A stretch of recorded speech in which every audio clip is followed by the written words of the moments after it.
In Christian circles, in the Christian faith and in the church, we often refer to what is known as the gospel message. Let me ask you a question. If a 6-year-old that was just on these stairs came to you this morning, tugged on your shirt, said, "Hey lady, hey mister, what's the gospel message?" What would you say? In just a few sentences. We talk about the gospel message a lot in our faith and in our journey of faith.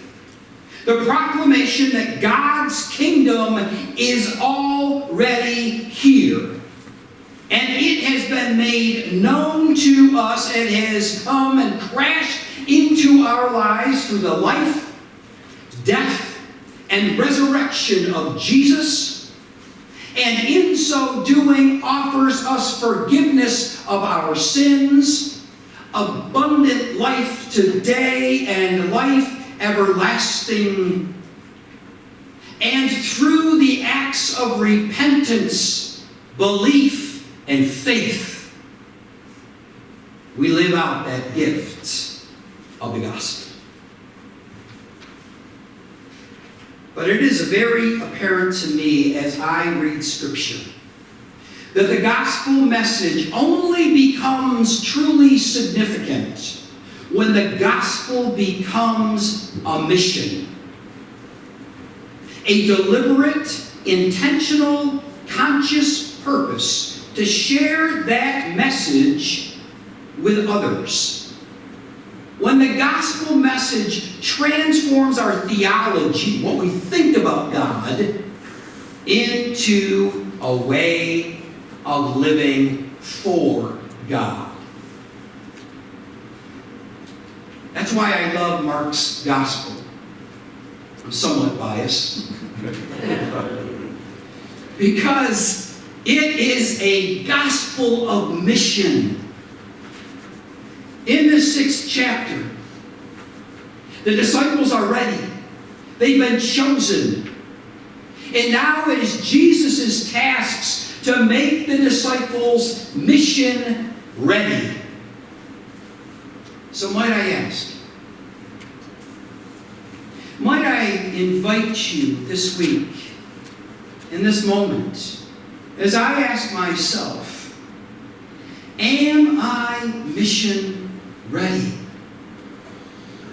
Am I ready for the mission? Because I believe the words that Jesus spoke to his disciples 2,000 years ago are just as important, just as vital today as they were back then.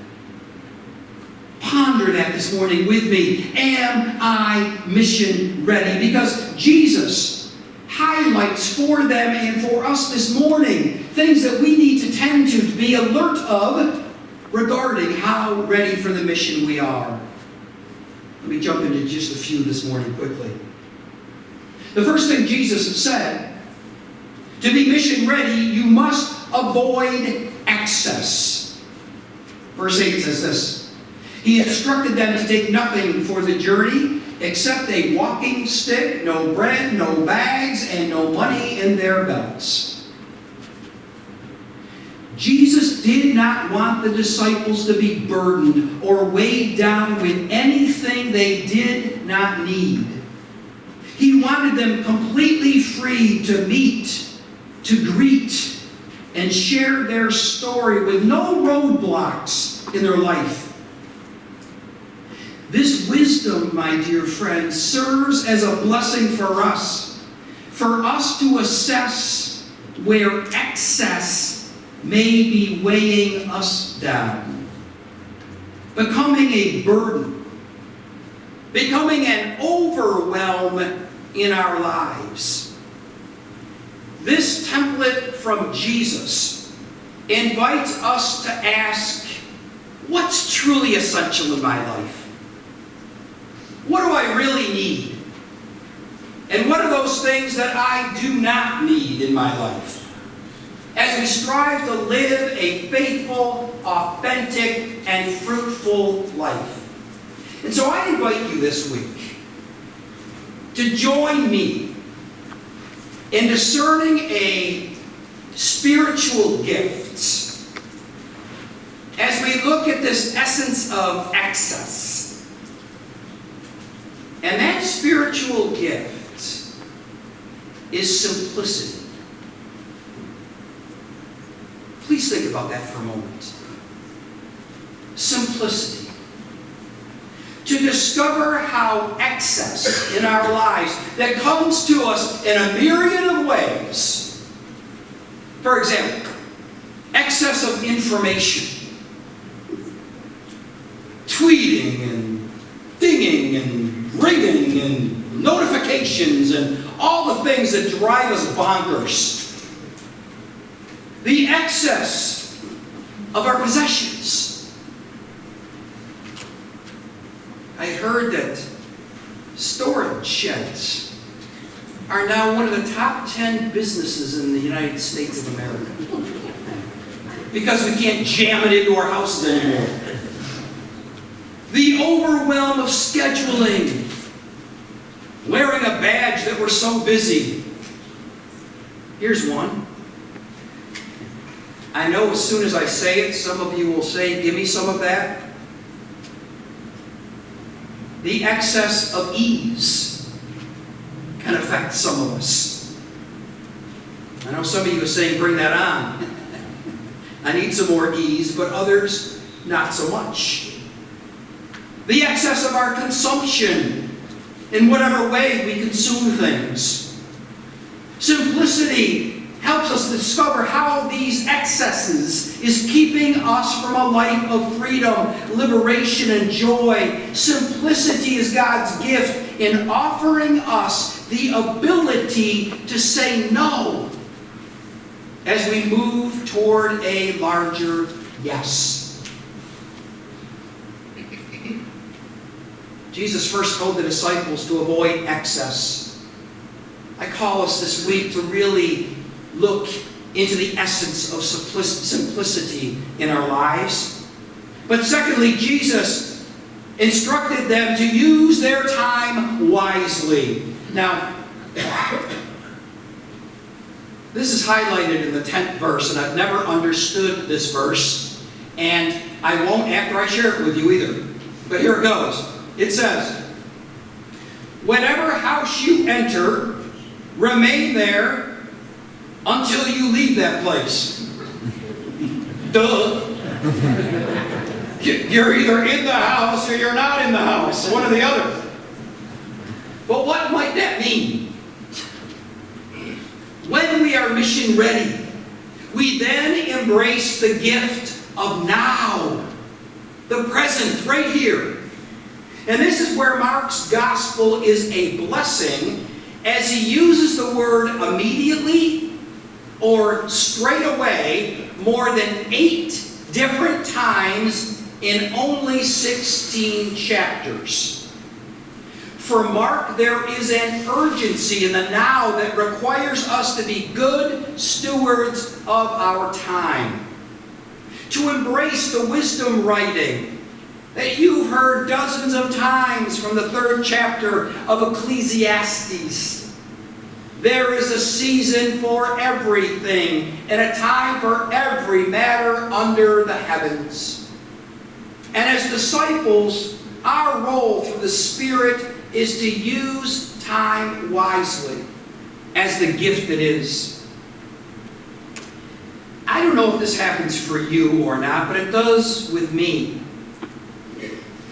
That when I'm reading something or listening to a podcast or I'm discerning something I'm going through, at times my mind will stop when I'm on that subject and go back many, many years to connect that to what I'm reading. Sometimes it's like a slap right up against, right across the face, like bam. Would you remember when? That happened this week. When I got to this point about using our time wisely, my mind went back 32 years ago when I became an ordained elder in the United Methodist Church. And during that process of being ordained, every ordained elder in the United Methodist Church around the world, every elder that has pastored this church, has stood before the annual conference, stood before the bishop, and answered the historic questions given to us by our founder, John Wesley. There's a slew of them.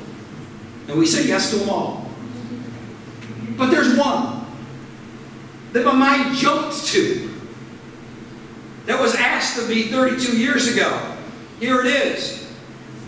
Will you be diligent, never be unemployed, never be triflingly employed, never trifle time away, neither spend any more time at one place than is strictly necessary, always be punctual, and do everything on time?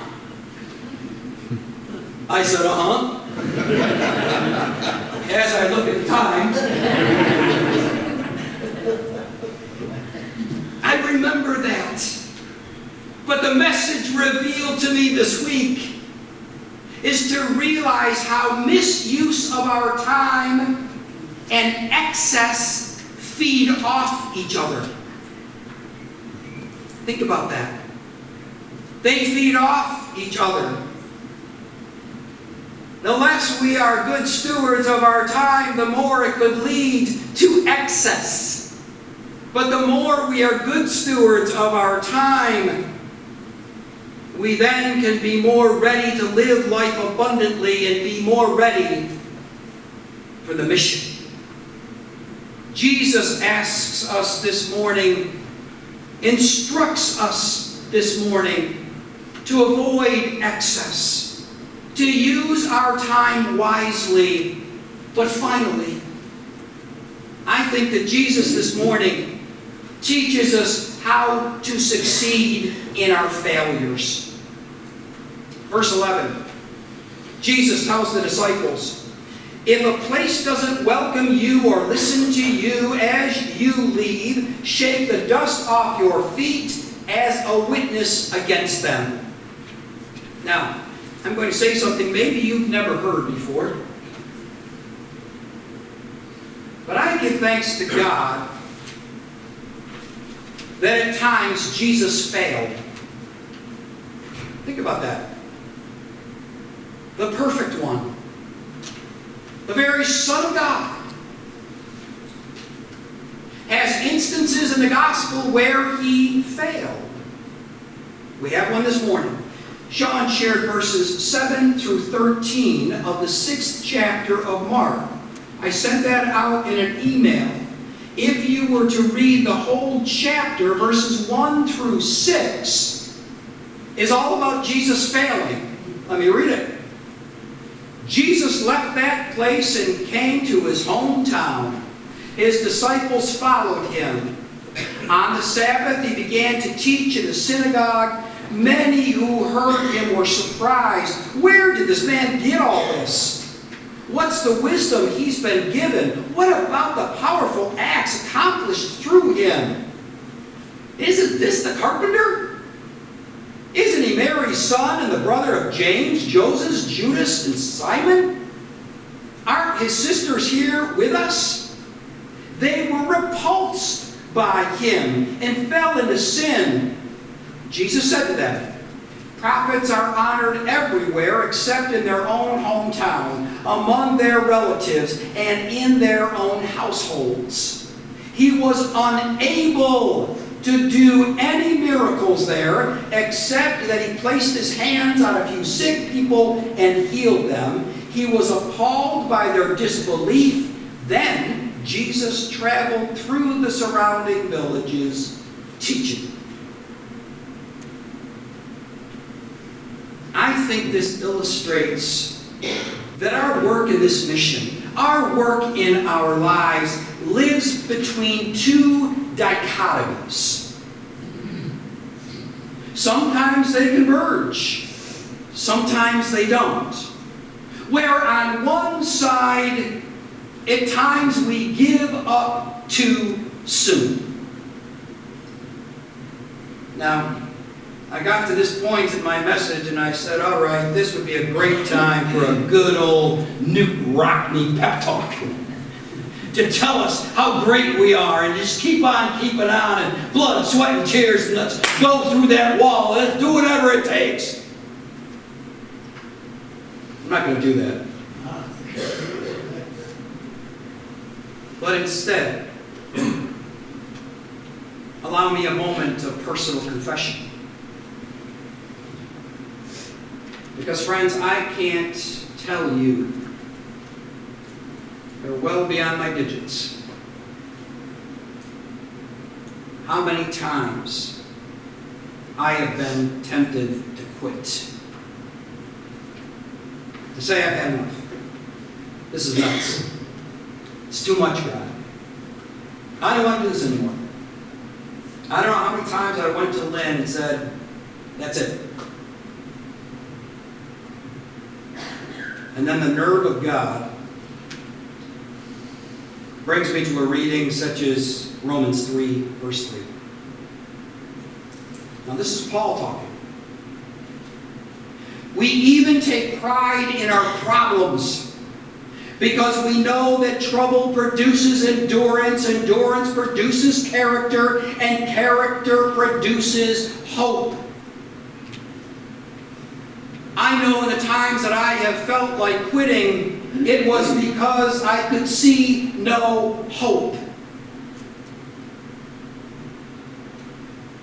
Some of us just quit too soon. But there is another side to this. Sometimes the Church of Jesus Christ tries too long. It's been said that stubbornness can be both a strength and a weakness. I had a wonderful patriarch of a church that I served. I think now he is 95 years old, working 40 hours a week at his own business. His name was Bruce. And Bruce, on several occasions, would come to me with sage wisdom. And his constant reply to me was this quote: Pastor Mark, the church just doesn't know how to have funerals.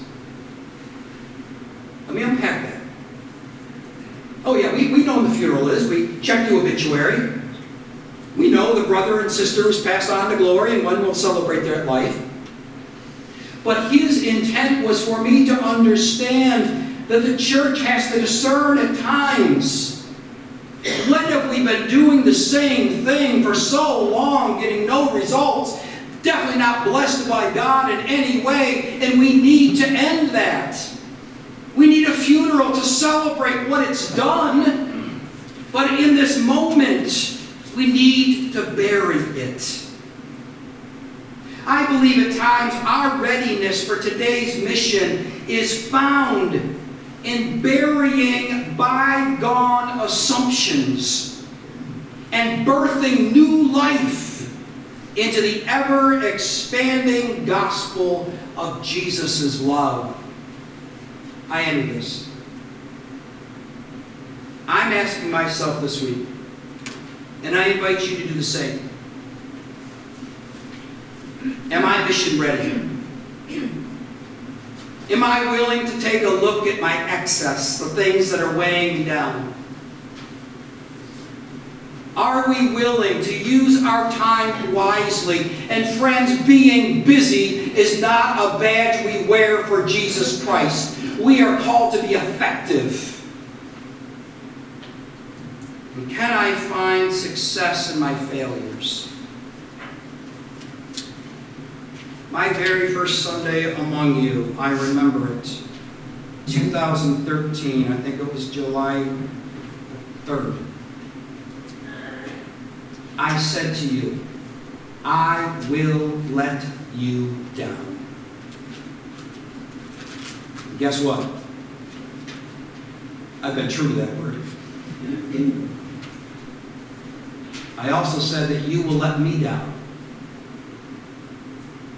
You've been true to that word. But it is only in our failures do we ever gain success. It is only in those times of disappointment do we turn from our hurt and turn to the very love of Jesus. Please join me this week in asking ourselves and asking one another, are we ready for the mission? Let us pray. Holy God, as you spoke to the disciples so many years ago, you speak to us this morning. And so we look deep inside. We look at our thoughts, we look at the words we share, we look at our actions, because you have called us to a glorious mission.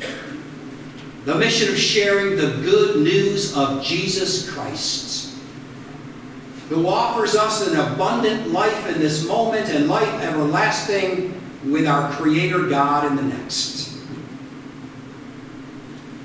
Be with us as we move and journey together, so that all of us who choose to do so will be mission ready to make disciples of Jesus Christ, in whose name we pray.